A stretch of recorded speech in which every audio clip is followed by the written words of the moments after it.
Narito na naman tayo para sa isang napaka-sweet at nakakakilig na love story nila Kalingap Edu at Ate Viancy. Una mo ay aking makilala.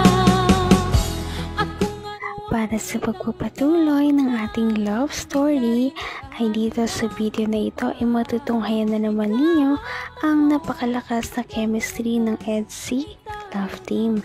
Dahil ngayon ay bumisita si Kalingap Edu sa bahay nila Ate Viancy dahil na-miss niya na naman ng dalaga at medyo matagal na silang hindi nakikita simula noong huli niyang pagdalaw sa bahay nila Ate Viancy.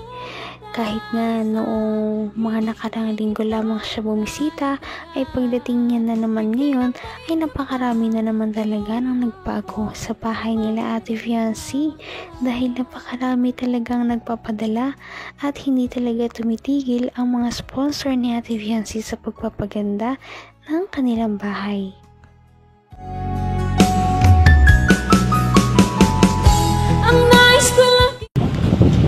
At yan, makakatulong rin talaga yun sa inyo, no? Kasi maganda pala talaga yung pwesto. Ang ganda. Oo na. Bahay mo yun eh. Kaya nga po, tuloy na po. Talaga to. So, walang tao dito? Meron po ba? Sila mama mo? Magad lang ako. Yan. Magandang, sige lang po. Magandang hapon po. Bless po, Nay. Nay, bless po. Laki ng TV nyo. Ganda ng TV nyo. Kay Ma'am Ana po, atay. Grabe. Mas malaki pa ang TV nyo sa amin. Ang ganda. May sopa na rin pati, oh. Buko ka. Buka muna. Magpintungan muna. Alam mo pa po kung tubig na ha? bata. May pamerienda pa. Ay! Maasikas ang bata. Inom po kayo mainit. Ano? Inom po. Sige na. Ikaw nga, kumain ka na dyan. Oh, kumain ka ng pagkain. Oh. Pinaganda kita.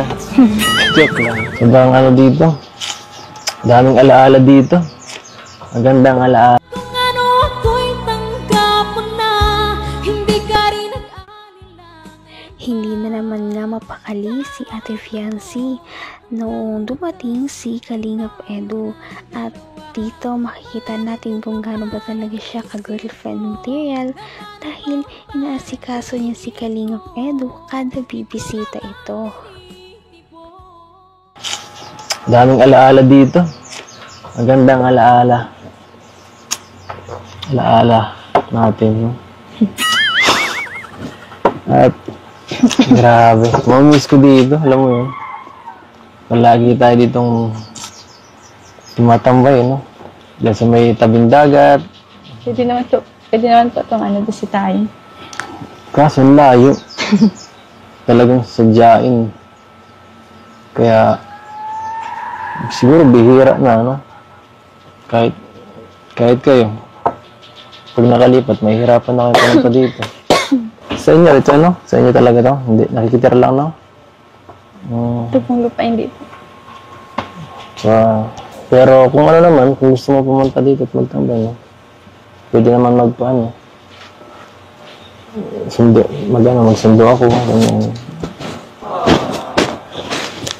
Para unwind ba? Siya nga pala, maiba tayo.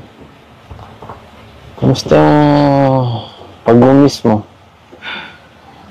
Hindi naman po. Hindi nakakaya po kasi ano. Ang dami po dun.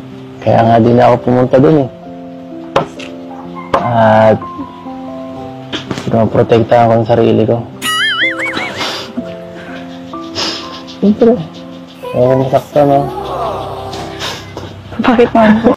Naman ang bawat panaginip ko, ikaw lang ang Sana nga ay makalimutan nakalipat na si Ate Fiancy at ang kanyang pamilya sa kanilang bagong bahay dahil kahit si Kalingap Edu ay ginugusto na rin na makalipat sila dahil nga medyo delikado sa kanilang bahay ngayon dahil kapag bumabagyo ay inaabot sila ng tubig.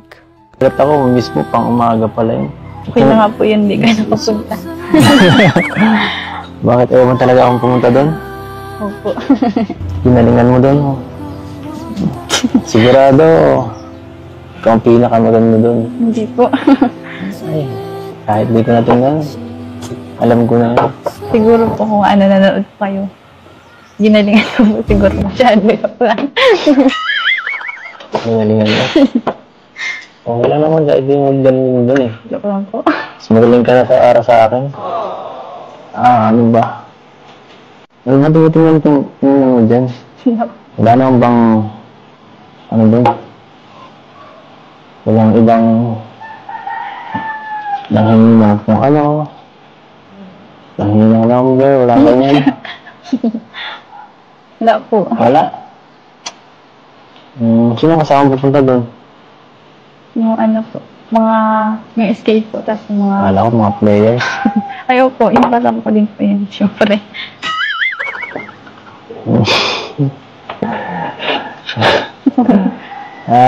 Okay.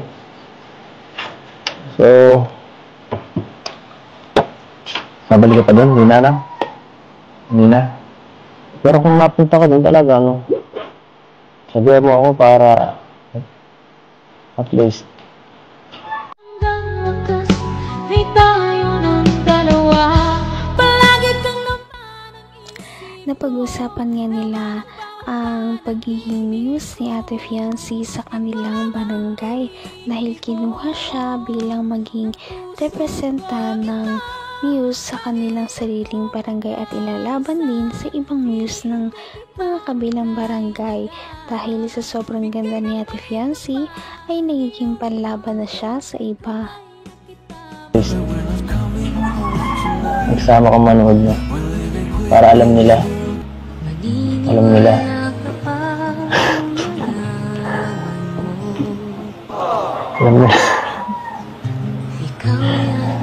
ay nako.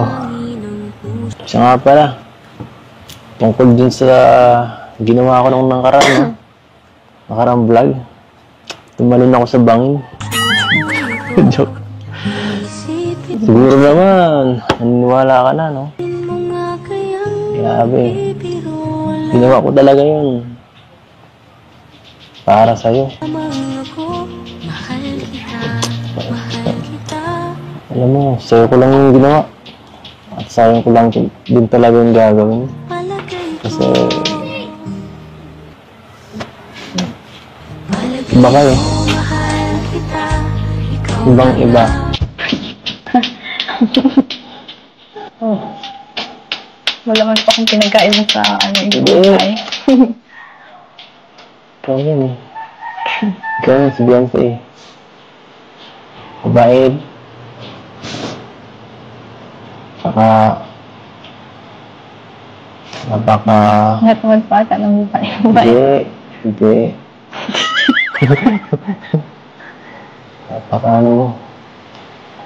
Maalala. Kung papansin nga ninyo sa ating nakaraang video ay mapapansin ninyo na si Kalingap Edu ay naglakas loob na tumalon sa ilog para lamang patunayan kay Ate Fiancy ang kanyang tunay na nararamdaman. At kung gusto niyo itong mapanood ay nasa ating nakaraang video lamang ito. Napaka-sweet talaga nila at napakabait ng tambalang ito kaya maraming sumusuporta. Kaya naman sana ipatuloy natin silang suportahan at mahalin si Fiancy, si Kalingap Edu at ang Kalingap team. Yun lamang at maraming salamat sa panonood. Abangan natin kung magkakatuluyan ba talaga si Kalingap Edu at Fiancy. Hanggang sa muli! Bye! Ngayon'y abot